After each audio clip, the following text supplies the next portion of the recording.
ভাবাদিঘি পরিদর্শনে রেলের আধিকারিকরা, পোস্টার হাতে বিক্ষোভ এলাকার অধিবাসীদের। মহামান্য কলকাতা হাইকোর্টের পর্যবেক্ষণের পরেও শুরু হয়নি ভাবাদিঘি রেল নির্মাণের কাজ। যদিও কিছুদিন আগে মাটি পরীক্ষার কাজ হয়েছে, তবে পরবর্তীতে সেরকম কিছুই হয়নি। আজ হঠাৎই ভাবাদিঘি পরিদর্শনে আসেন রেলের আধিকারিকরা, আর তাদের দেখে সমবেত এলাকাবাসীর বিক্ষোভ পোস্টার হাতে। উল্লেখ্য, তারকেশ্বর বিষ্ণুপুর রেল লাইনের কাজ জমিজটের কারণে আটকে প্রায় 1 দশক হয়ে গেল। ইতিপূর্বে বারবার ত্রিপাক্ষিক বৈঠকের পর ধাপে ধাপে এগিয়েছে রেলের কাজ। করা হয়েছে ভাবাদিঘি জরিপের কাজ। আজ হঠাৎ করে রেলের আধিকারিকরা আসেন পরিদর্শনে। ভাবাদিঘি এলাকার মানুষজন আধিকারিকদের দেখে পোস্টার হাতে বিক্ষোভ দেখান। তাদের দাবি, বৈঠকে বারে বারে যা সিদ্ধান্ত হয়েছে, যে সিদ্ধান্তকে তারা মান্যতা দিয়েছেন, কিন্তু পূর্ব রেল দপ্তর ও রাজ্য সরকারের তরফ থেকে কোনো প্রতিশ্রুতি মানা হয়নি। এলাকাবাসীর অভিযোগ, কোর্টের অর্ডার থাকা সত্ত্বেও কোন স্বার্থে এতদিন রেলের কাজ বন্ধ ছিল তা তদন্ত করার জন্য জুডিশিয়াল কমিটি গঠন করা হোক। আজ যে ভাবাদিঘিতে রেলের আধিকারিকরা আসবেন সে কথা ভাবাদিঘির মানুষদের জানানো হয়নি। এ ব্যাপারেও এলাকার মানুষজন অসন্তোষ দেখান। আধিকারিকদের সামনেই এলাকার পুরুষ এবং মহিলা সকলেই সামিল হয় বিক্ষোভে। এ নিয়ে রেল আধিকারিকদের প্রশ্ন করা হলে তারা কেউই ক্যামেরার সামনে মুখ খোলেননি। আজকের ঘটনা প্রবাহ নিয়ে আন্দোলনকারীরা কি বলছেন, চলুন শোনাবো বিস্তারিত।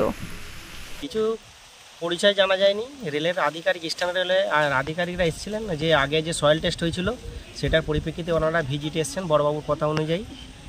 আমরা ওনাদেরকে জাস্ট বললাম যে আমরা রেলকে বিভিন্নভাবে সহযোগিতা করে যাচ্ছি, যে যাতে তারকেশ্বর টু বিষ্ণুপুরে রেলের কাজটা সমাপ্ত হয়। কিন্তু বিভিন্ন প্রশাসনিক বৈঠকে, ত্রিপাক্ষিক যে বৈঠক হয়েছে, সেখানে রাজ্য সরকার বা রেলের তরফ থেকে যে প্রতিশ্রুতিগুলো আমাদেরকে দেওয়া হয়েছিল তার কিন্তু 1%ও হয়নি। আমরা সেটাই বললাম এবং আমরা রেলের কাছে দাবি করছি এবং লিখিত আকারেও দিয়েছি যে জুডিশিয়ালি একটা কমিটি হোক।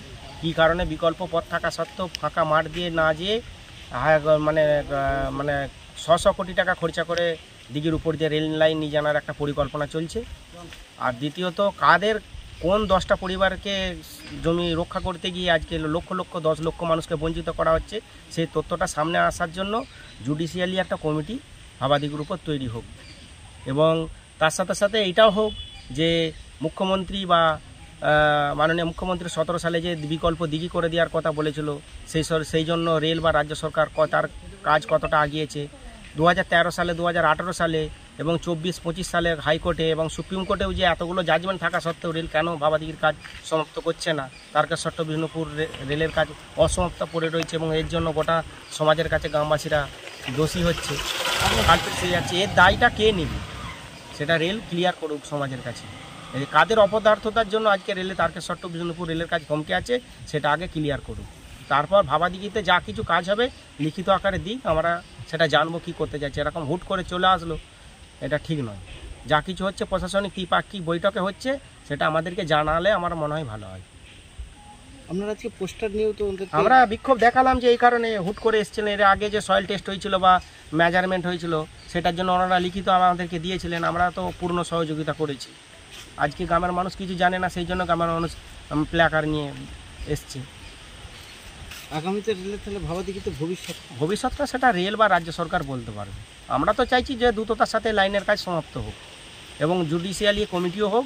তার সাথে সাথে কাদের জন্য এত বছর দীর্ঘদিন পশ্চিম প্রান্তের মানুষরা, লক্ষ লক্ষ মানুষ রেলের কাছে, রেল থেকে বঞ্চিত হয়ে আছে, সেটাও সামনে আসুক।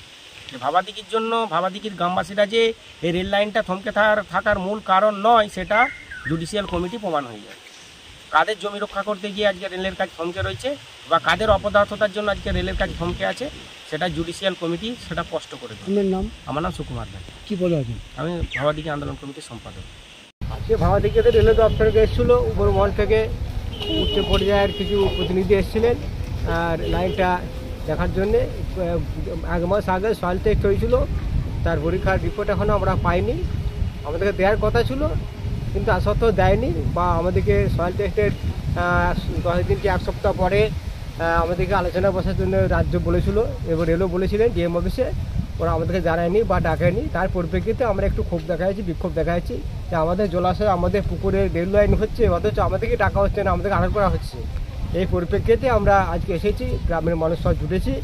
রেল পক্ষকেও বললাম, হ্যাঁ, রাজ্য তরফ থেকে কেউ নেই, অপরাধ এখন রাজ্য বলেছিল যে ভাবাদিঘি সমস্ত কাজ কমপ্লিট হবে, পুকুর খনন হবে, ওদের সাথে যে একটা চাওয়া পাওয়ার ব্যাপার আছে সেগুলো পূর্ণ হবে, তারপর রেল কাজ করতে পারবে। সেটা বলেছিল, কিন্তু সে কথা রাজ্য রাখেনি। তার জন্য আমাদের একটু ক্ষোভ জমিতে গ্রামের মানুষের, সেটা আজকে গ্রামের মানুষ দেখালো প্রকাশ্যে, তাছাড়া কিছুই না। আজকে যে ইস্টার্ন রেলওয়ের যারা এসেছিলেন তারা কি আপনাদেরকে আগে থেকে জানায়নি? না, আগে থেকে জানায়নি। হঠাৎ সকালে খবর পেলাম যে আজকে ওরা আসবে, পরিদর্শন করতে আসবেন দিল্লি থেকে নগর থেকে।